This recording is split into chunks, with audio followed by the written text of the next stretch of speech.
Gracias. Muy buenas tardes. Gracias primeramente a la universidad por la invitación, la oportunidad de estar aquí. Bueno, en esta tarde yo les traje un tema que es bastante interesante e importante en emergencia, que es el manejo del paciente agitado. Muchas veces, no solo en un hospital psiquiátrico, vamos a encontrar un paciente agitado, no vamos a saber tal vez cómo actuar, entonces les traje un resumen de cómo accionar en ese momento antes de que el especialista llegue, ¿no? Entonces hoy día vamos a ver el enfoque clínico y psiquiátrico del síntoma. Agua fría le echo. Primeramente vamos a ver el concepto de agitación. Cómo yo, al ver al paciente, cómo identifico ese síntoma, ¿no? Y la agitación es el conjunto de conductas psicomotoras que presenta el paciente, el cual se va a caracterizar por inquietud, hostilidad, impulsividad. Entonces vamos a ver un paciente que va a estar todo el tiempo inquieto, tal vez obviamente va a mostrar agresividad, tanto autoagresividad como heteroagresividad. Entonces es un paciente que no va a estar quieto, todo el tiempo va a estar en movimiento y va a estar impulsivo también. Entonces muchas veces tanto la familia como el equipo también en situación cuando están en emergencia pueden sentir un poco de miedo y no saber cómo actuar, ¿no? Porque es un paciente agresivo. Es importante saber de que la agitación es un síntoma, entonces no es un diagnóstico, no es un cuadro, es un síntoma que está presentando ese paciente. Algo está pasando para que el paciente se presente de esa manera, en ese estado de agresividad, ¿ya? Entonces no es un cuadro agresivo. Entonces cuando ustedes deriven, no va a ser como diagnóstico agresividad, sino que es un síntoma que puede ser causado por, ya sea por un delirio, intoxicaciones, algunos medicamentos que pueden causar cierta activación en el paciente, cierta agitación, algún trastorno primario psiquiátrico como una psicosis, entre ellas está la esquizofrenia, algún trastorno del ánimo, dolor, que también muchos pacientes, especialmente adultos mayores, ustedes van a ver en emergencias que pacientes demenciados, ¿no? Presentan dolor, entonces no saben cómo estructurar y cómo verbalizar ese dolor y presentan la agitación, hipoxia, hipoglucemia, algunos fármacos como ya les dije y otras causas. Entonces, entre las etiologías más frecuentes está el delirio y es muy importante que nosotros sepamos también al momento de ver un paciente agitado pensar en un delirio. ¿Por qué? Porque eso me va a llevar a que yo pueda hacer exámenes y descartar una causa clínica primaria para tratar o ya después derivarlo si es una causa primaria psiquiátrica. Entonces, como orgánicas tenemos el delirio, que puede ser una infección, puede ser una alteración también electrolítica que el paciente puede presentar. Mayormente también los adultos mayores presentan ese tipo de cuadro. Pacientes, ya he visto también en terapia intensiva, ¿no? Están mucho tiempo en terapia y ellos comienzan a desarrollar un cuadro de delirio y presentan también esa agitación. Dolor, trauma, intoxicaciones, que es muy frecuente, ¿no? El delirium tremens en pacientes que llegan a emergencia en un estado de alcoholizado, entonces presentan también ese síntoma de agitación. Tenemos también las primarias psiquiátricas, la psicosis, puede ser un paciente esquizofrénico que no tomó su medicación o que el cuadro se estabilizó y llega a emergencia agitado, como puede ser un paciente en manía, también dejó su medicación o por alguna razón se desestabilizó y llega agitado para emergencia, o alguna agitación asociada a un cuadro de ansiedad, que puede ser, ¿no? Un trastorno postraumático, puede ser que en ese momento un paciente con un trastorno de personalidad que desreguló, tuvo un pleito familiar y llega también con una agitación a emergencia. Y iatrogénicas, reacciones a medicamentos anticolinérgicos. También es muy frecuente ver eso en pacientes adultos mayores. Siempre tenemos que descartar causas médicas. Es muy frecuente que paciente que llega con agitación a emergencia es psiquiátrico. Entonces, o mandamos a un hospital psiquiátrico o esperamos que el psiquiatra llegue, ¿no? Entonces, es una cosa muy frecuente, porque muchas veces tenemos como que la agitación es sinónimo de solo paciente psiquiátrico, pero es muy importante que la parte clínica, cuando llega un paciente con agitación, se pueda descartar una causa clínica, ¿ya? Descartar un delirio o descartar las otras causas que ya hemos mencionado. ¿Cómo hacemos eso? Pedimos laboratorio, pedimos exámenes complementarios y cuando yo veo que todo está dentro de la normalidad y aparte hago una anamnesis con la familia y veo de que tal vez sí es un paciente con un antecedente psiquiátrico, entonces yo ya sospecho más, sube mi posibilidad de que sea un cuadro primario psiquiátrico, ¿no? ¿Cómo hago la evaluación? Primero, y aunque parezca un poco contrario, ¿no? Tengo que permanecer calma. Entonces, delante de la agitación, yo como el médico permanezco en calma, ¿ya? Y primero organizo el equipo, ¿no? ¿Qué es lo que yo tengo? ¿Con quiénes yo puedo contar en ese momento para la agitación del paciente? Entonces organizo el equipo y llamo si es necesario la seguridad, llamo si es necesario más enfermeros, mejor si obviamente son varones, ¿no? Un paciente agitado, mismo paciente, mujeres con agitación, aunque ustedes no crean, cuesta muchísimo a veces el contenerlo, ¿no? Entonces primero tengo que organizar a mi equipo. Veo el ABC, entonces es importante también ese paciente agitado, tomar los signos vitales, hacer una monitorización apropiada, ver si existe algún signo de alarma, ¿no? Taquicardia, veo si hay alguna hipertermia, si hay alguna rigidez en ella, si tuvo una pérdida de conciencia también. Entonces hago toda la anamnesis también clínica, eso es muy importante. Hago una breve anamnesis ya psiquiátrica, se puede decir, ¿no? Si el paciente colabora. Entonces pregunto, ¿no? Lo primero que yo tengo que sospechar, si hubo un consumo de sustancias. Usted consumió alcohol, marihuana, ¿no? Alguna otra sustancia ilícita, porque muchas veces va a llegar a emergencia paciente que está en un estado alcoholizado o que tuvo un consumo de sustancias unas horas antes, ¿no? Entonces la agitación puede deberse a eso. Entonces tengo que preguntar si toma alguna medicación. Si está ahí la familia, también tengo que obtener la mayor información que yo pueda en ese momento, o si hubo algún traumatismo, ¿no? Porque a veces después de un traumatismo el paciente puede presentar un estado de agitación. Entonces es muy importante recolectar todos esos datos.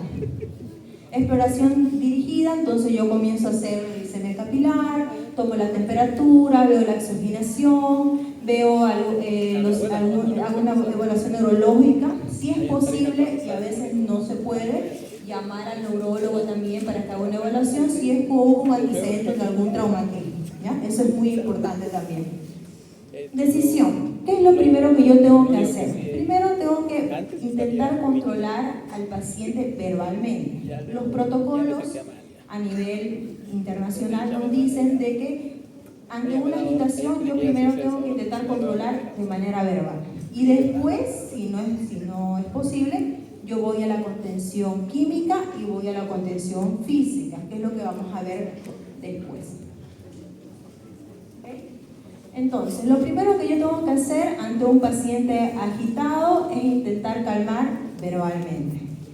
No siempre funciona, en verdad, y más a los pacientes que son psiquiátricos primarios, ¿no? Entonces, algunos cooperan, otros no, depende de mucho. A veces la familia, hablando ya en un contexto psiquiátrico, a veces la familia estando ahí es un factor de estresor para el paciente. Entonces a veces hay que retirar a la familia y quedarme sola con el paciente, porque de esa manera a veces el paciente colabora mejor sin la familia, ¿no? Entonces es muy importante que ustedes en una emergencia consigan reconocer eso. A veces la familia es muy, como que entra mucho, corta mucho mi evaluación con el paciente, o reniega, ya he visto familia que dice, cálmate, ¿no? Que no seas agresivo, escucha a la doctora. Entonces son factores estresores para el paciente. Entonces es importante identificar eso, ¿ya?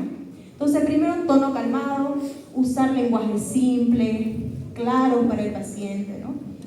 Tranquilo, vamos a conversar, sentate aquí, te puedes caer. Entonces, lenguaje claro y concreto para esos pacientes, ¿ya? Oferta de alternativa. Entonces yo comienzo también a como que intentar negociar con ese paciente. Tranquilo, ya no te vamos a dejar aquí mucho tiempo, pero primero quiero entender qué es lo que está pasando. Sentarme, conversemos. Entonces intento negociar con ellos y mantener una distancia segura. Entonces mismo que yo estoy con una postura calmada de este paciente, mi distancia tiene que ser por lo menos de 1 metro, ¿ya?, de ese paciente, porque recordemos que es un paciente que está agitado y puede ser impulsivo también. 1080. Tengo que retirar elementos peligrosos. Entonces, si yo estoy evaluando un paciente agitado en emergencia, tengo que ver de que el medio también sea seguro, porque el paciente agitado impulsivo puede agarrar cualquier objeto y puede autoagredirse como heteroagredir también al equipo. Y hay algunas guías que enfatizan y priorizan también ese, como les digo, la negociación verbal, ¿no? La contención verbal primero antes que la medicación o la física. ¿Cuándo entonces yo entro con medicación? Imaginemos que yo estoy con un paciente agitado, ¿ya? Entonces yo ya intenté hablar con él no colabora, continúa agitado, se puede autoagredir él, puede agredir al equipo. Entonces yo comienzo con medicación, ¿ya? Entonces cuando yo veo de que hay un riesgo inminente que puede dañarse él o puede dañar al equipo, entonces yo ahí entro con medicación. Obviamente también ante un fracaso de cualquier medida no farmacológica que yo ya usé. A veces tengo que necesitar sedar a un paciente para realizarle un estudio. Imaginemos que el paciente está agitado, yo tengo que evaluarlo, tengo que obviamente hacer exámenes de laboratorio, él no se está dejando, tengo que hacerle alguna tomografía, no se está dejando, entonces yo puedo entrar con medicación para sedar y que el paciente pueda colaborar con esos estudios. El objetivo es una tranquilización rápida del paciente.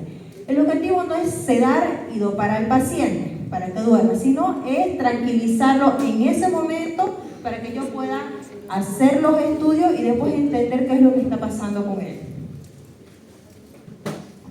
Entonces, primero, cuando yo pienso en una contención química, que es con fármacos, yo voy a preferir vía oral, ya es menos agresiva, y yo voy a preferir primero que el paciente tome la medicación vía oral, ¿ya? Porque también es un paciente que yo no conozco la reacción que él pueda tener, entonces es mi primera opción.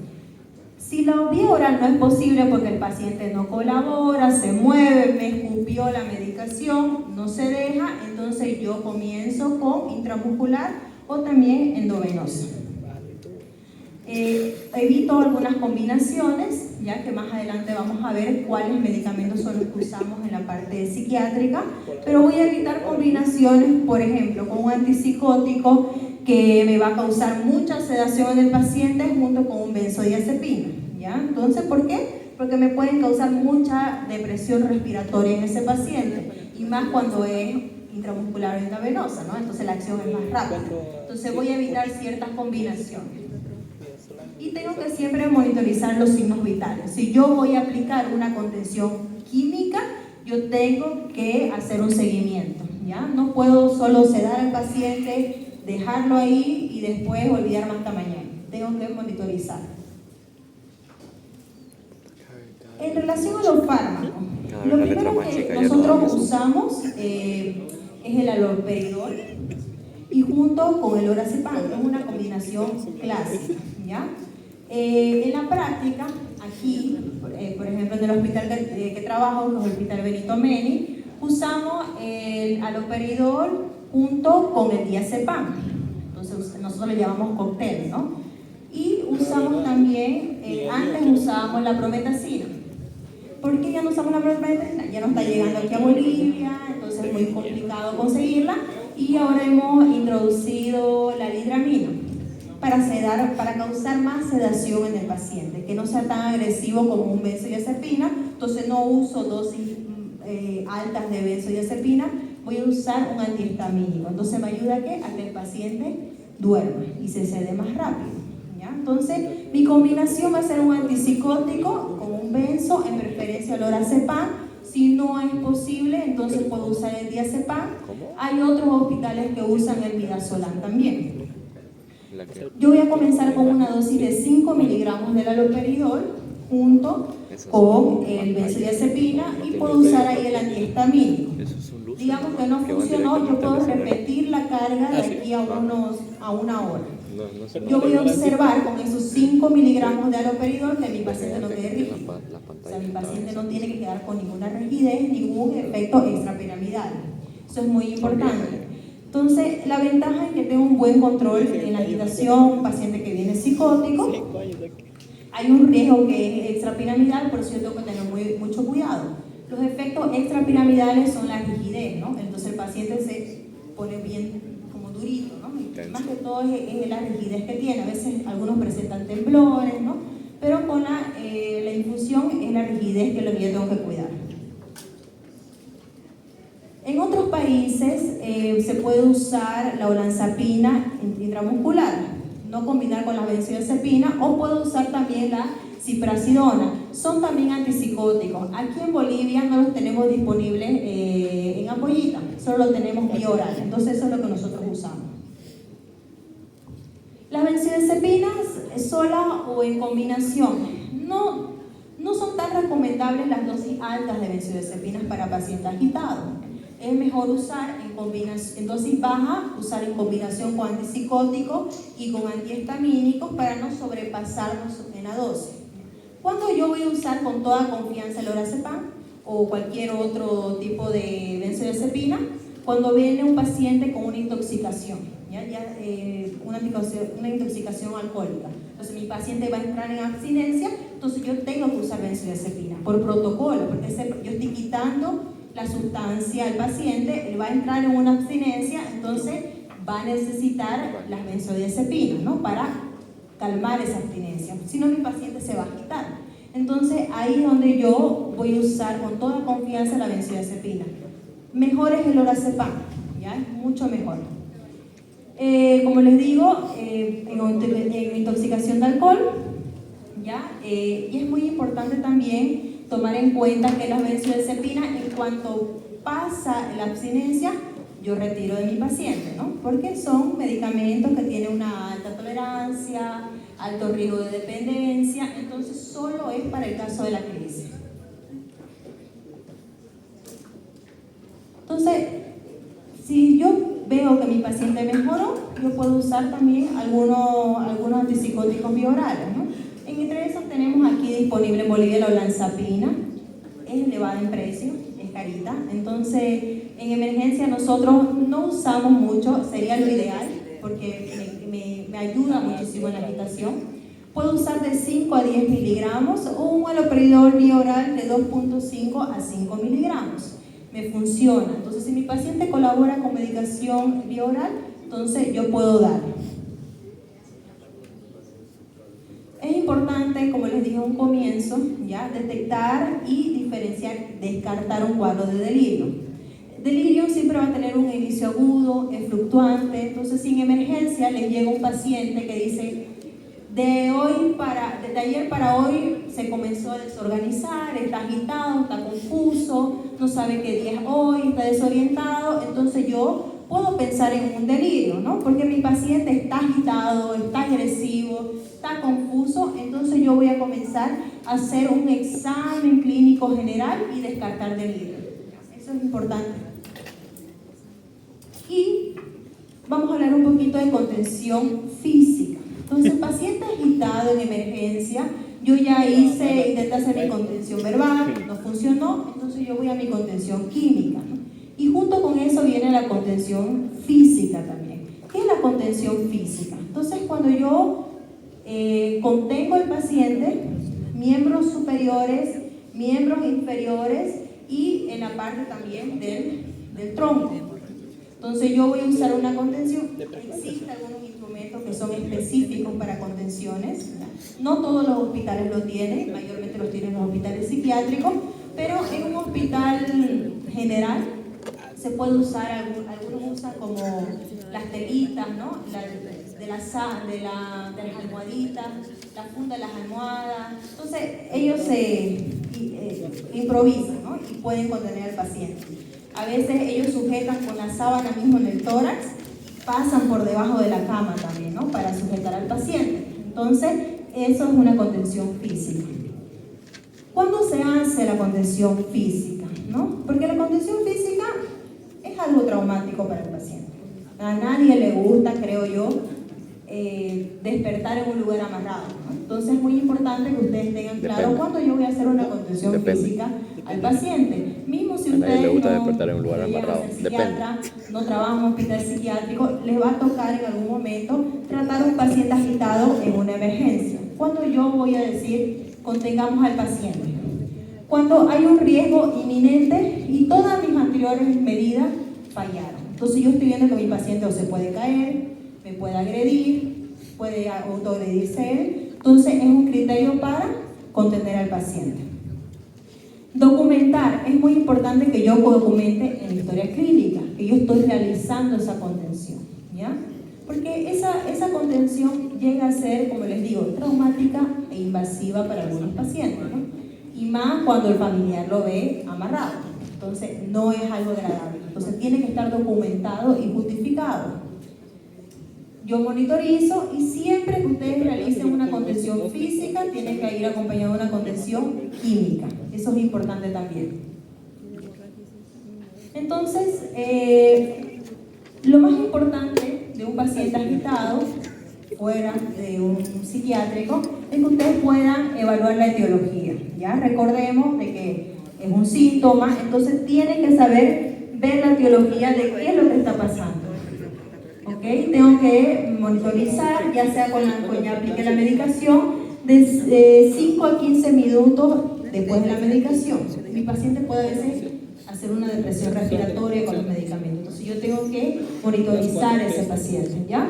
Tengo que vigilar si no hay una sedación excesiva. Si hay mucha sedación, entonces yo ya no uso más medicación con ese paciente. Puedo sobrepasarme la sedación y es peligroso también. Los aspectos legales. Es muy importante, paciente agitado, paciente psiquiátrico, ustedes documenten todo, ¿ya?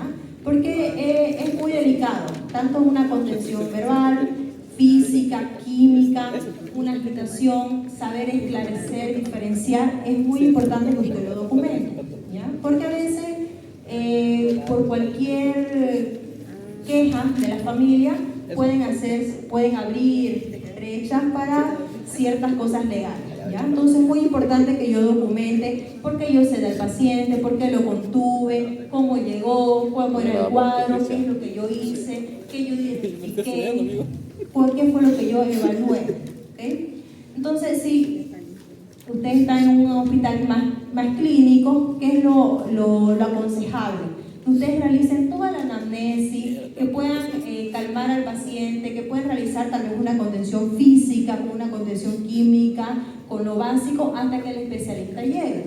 Porque siempre van a haber las interconsultas, ustedes pueden llamar al psiquiatra para después vea si sospechan de algo más psiquiátrico, pero hasta eso ustedes tienen que realizar esa contención.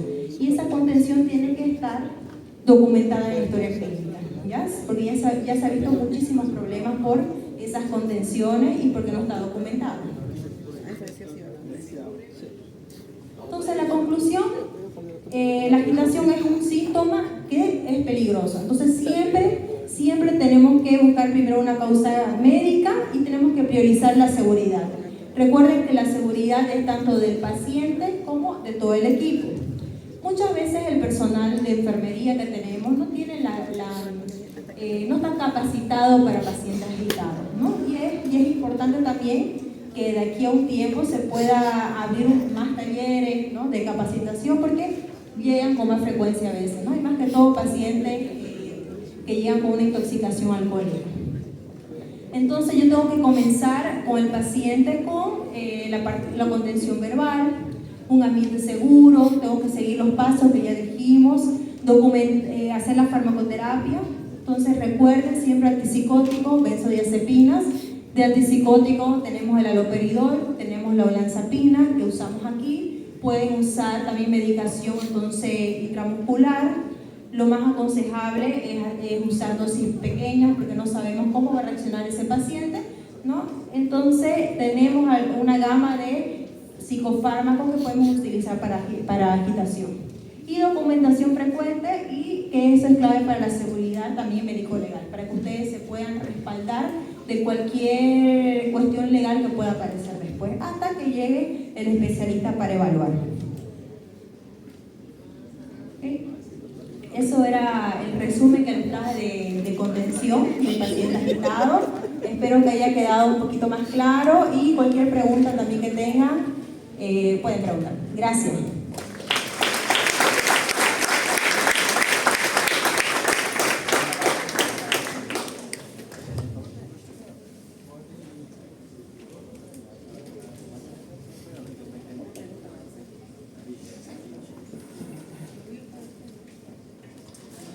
Una pregunta para la doctora. Doctora, ¿tiene una pregunta?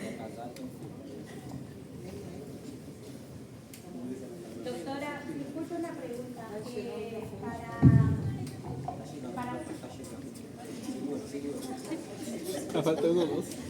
Gracias. En los pacientes, esto es en los pacientes agitados, pero esta medicación también se le da a personas que tienen ansiedad o que sufren eso, lo sé porque mi mamá sufre de eso. ¿Por qué estos medicamentos después del periodo de efecto dejan un estado depresivo? Sucede que depende de cuáles medicamentos me está diciendo. Lorazepam. Los benzos. Sí. Ya. Los benzos tienen un pico de acción, ¿no? Entonces, los benzodiazepinas son ansiolíticos, vienen de la familia de ansiolíticos. Entonces, si usted le da a un paciente que entra en una crisis de ansiedad, ¿ya? Tanto el clonazepam, el alprazolam, el lorazepam, diazepam, todos los panes, si usted le da, entonces va a calmar la crisis, ¿ya? Calma la agitación que tiene en ese momento. Pero ya pasa el pico de acción de la medicación, y no es que la deja depresiva, sino que son depresores del sistema nervioso.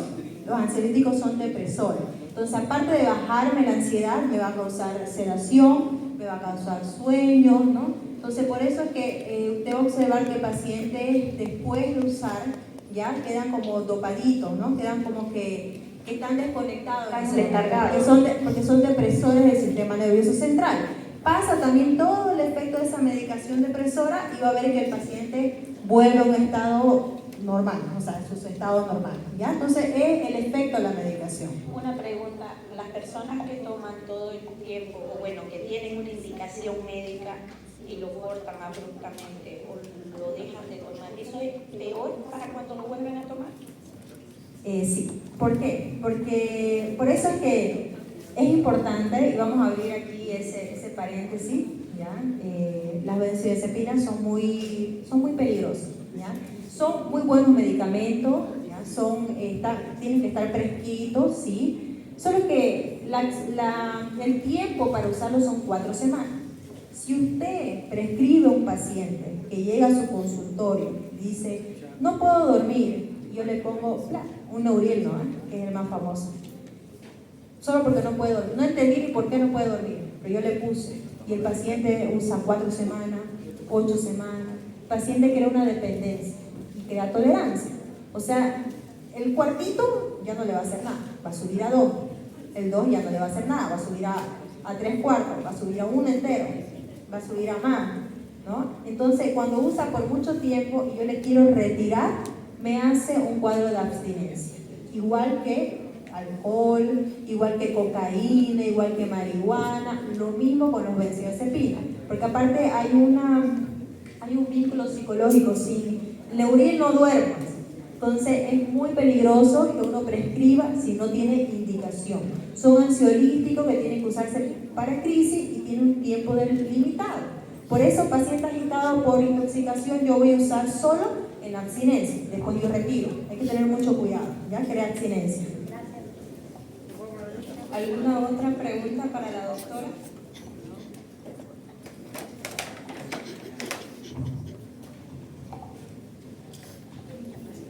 Buenas tardes, doctora. Muchas felicidades por su exposición. Soy anestesióloga. Quería preguntarle sobre la combinación clásica que usted hace. Porque el lorazepam, yo trabajo en el hospital japonés y nosotros ya no usamos el lorazepam. Nosotros usamos la reacción rápida, que es midazolam. Entonces, el haloperidol, para hacer una combinación clásica con lorazepam, ¿cómo se hace? En el centro, en mi experiencia, cuando yo hice residencia, usábamos haloperidol junto con prometacina, ¿ya? Ese era nuestro cóctel en residencia. Aquí, en Bolivia se acostumbra combinarlo con un benzodiazepina. Lo que usamos nosotros en el hospital donde estoy trabajando, en el Benito Meni, es haloperidol junto con diazepam. Sé que en otros psiquiátricos usan haloperidol junto con midazolam. Yo prefiero usar solo antipsicótico y un antihistamínico. Prefiero evitar el uso de benzo a no ser de que sea una abstinencia, ¿ya? Entonces, antes usábamos la prometacina, usábamos haloperidol, prometacina y diazepam. La prometacina ya no la podemos conseguir, ¿no? Aquí. Entonces, yo escuché en un congreso que algunos habían introducido la lidramina y eso introducimos el anterior mes del Benito Meni y nos funcionó genial, porque no necesitamos dosis altas de medicamentos. Hacemos haloperidol, lidramina y diazepam y me ayuda a tranquilizar al paciente, a que mi paciente duerma. Porque una cosa importante también es que el paciente, aparte de calmar la agitación, es que yo quiero que esa cabeza, ese cerebro que está así hiperactivo, descanse, ¿no? Entonces, esos tres es la combinación que hacemos y nos ha funcionado bien. Muy buenas tardes, doctora. Felicitaciones por su exposición. Soy anestesióloga de Brasil, en San Pablo, Brasil, en el Hospital Las Clínicas, en la Universidad Federal. La gente no usa midazolam, usamos propofol o etomirato en las agitaciones, ¿no? Ha sido bueno, claro que en dosis bien baja. Nosotros generalmente, mi persona ha usado propofol, 2 en el máximo, 20 miligramos o de 1 miligramo kilo peso, ¿no? Y nosotros también tenemos solamente, como usted hace, ¿no? Antipsicóticos, ¿no? Y antihistamínicos. Evitamos así nunca, o sea, hace tiempo que no uso los benzodiazepínicos. ¿Por qué? Porque nosotros aquí, que hay muchos estudiantes y hay estudiantes aquí que están comenzando, lo importante para nosotros, para cualquier médico que se forma, es hacer la anamnesis, hacer la historia. No es unos 5 o 10 minutos, tiene que ser 3 horas, 2 horas, pero en una emergencia no hay cómo, pero sí yo puedo hablar con el policía, con el bombero, con la gente que estaba a su alrededor donde ha acontecido. A veces por causa que nosotros mismos en la emergencia, o porque ha habido falla de la parte médica o del estudiante, del interno, que no ha preguntado.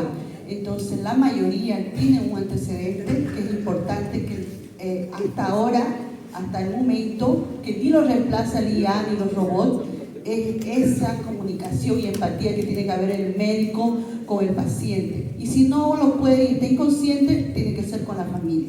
Gracias. Gracias, doctora. Lo que la doctora comentó ahorita sí es muy importante, ¿ya? Porque como vimos, la agitación puede ser por diversas causas. Y una cosa bien, un cuadro bien típico que llega a querer internarse, por ejemplo, en el Benito, es que dice el paciente está psicótico y parece un delirio. Entonces el delirio tiene una causa clínica, yo tengo que descartar. O pasa también que adulto mayor llega agitado y dicen es demencia. Pero cuando vemos al paciente, hacemos la anamnesis, ¿no? ¿Cuándo comenzó? Comenzó hace 3 días. No puede ser demencia. La demencia no comienza hace 3 días. Entonces, si yo hago una anamnesis, yo recojo datos de historia clínica, yo intento entender por qué está agitado el paciente. Lo mismo que los ves. ¿Por qué no duerme? ¿Por qué se agita? ¿Por qué está agresivo? ¿Por qué? ¿Qué está pasando con ese paciente? Porque si yo solo medico y comienzo a intentar calmar ese síntoma y no trato la base, mi paciente va a seguir agitado y voy a crear tolerancia en ese paciente. Entonces yo tengo que saber cuál es la base, la causa, ¿no? Entonces, gracias, doctora. Gracias. Si no hay alguna pregunta más, gracias.